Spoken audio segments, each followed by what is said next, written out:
अबे झंडा चढ़ो तो झंडा तो बिना कहीं चाहे 2,500 की हो तो दैया दैया बाजी रही रे अंगना में दैया बतार दैया दैया बाजी रही रे अंगना। क्या बात है घर बेटा लाओ रे बतार दैया दैया बाजी रही रे अंगना में घर लाला लहरिया बतार दैया दैया बाजी रही रे अंगना में। क्या बात अरे हाय सासली होती चरुआ धरा हाय सासली होती चरुआ धरा सासुले होती चरुआ धराती। बहुत सुंदर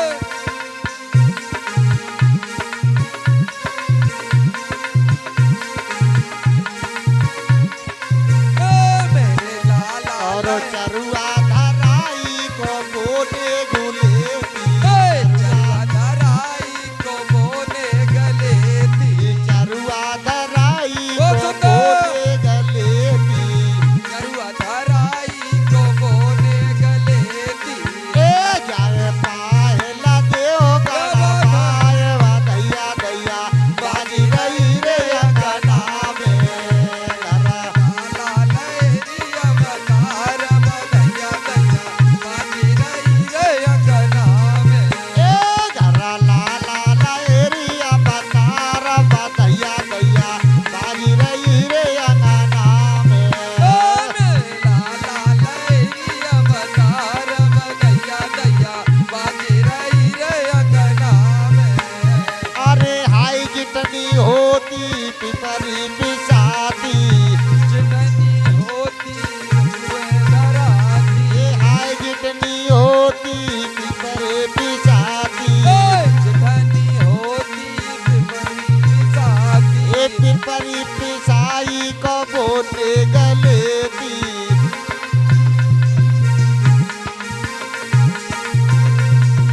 ए जाएगा तो नी दो गड़ा बाहो दैया दैया बाजी रही रे अंगना में घरा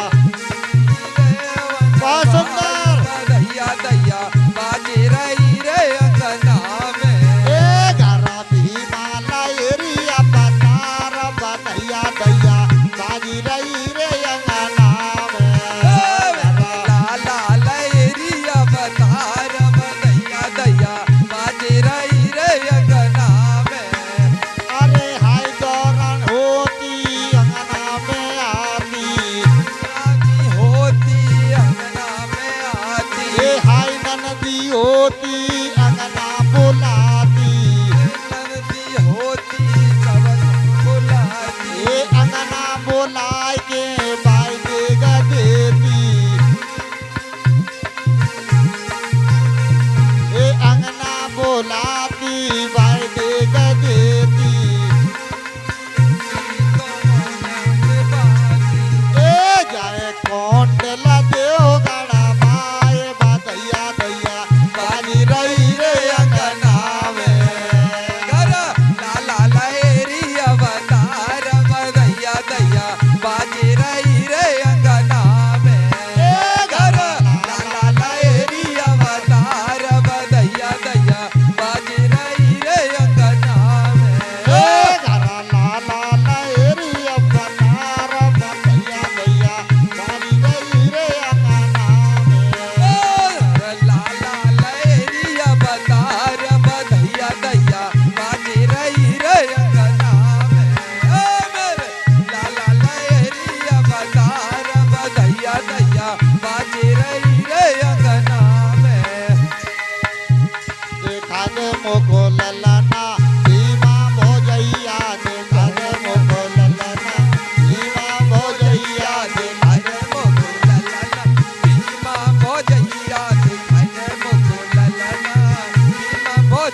ए देखा दे मोको ललना भीमा भोजैया देखा दे मोको ललना भीमा भोजैया देखा दे भोजैया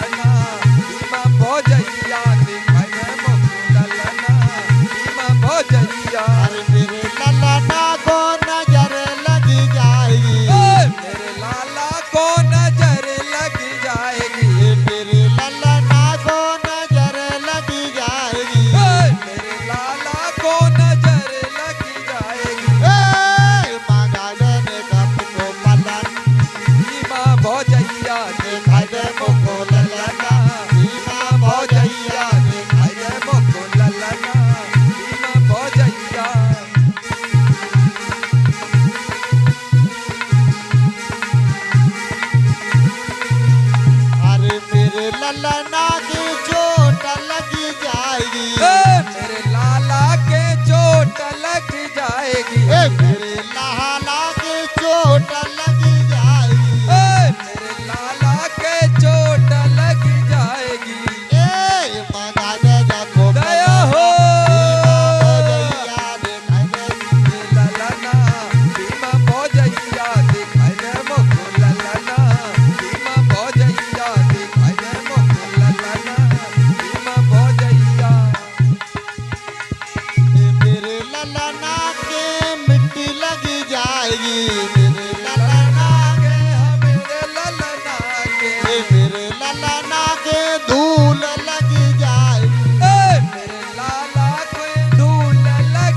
भैया कने के परम पुरवाए पूज्य हो बाबा साहब की, तुम तो तथागत बुद्ध की, भारतीय संविधान की,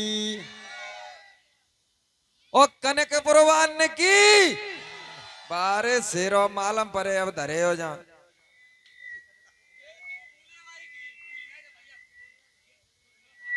अब भैया जी बैठ मैटी कर लो सीधी।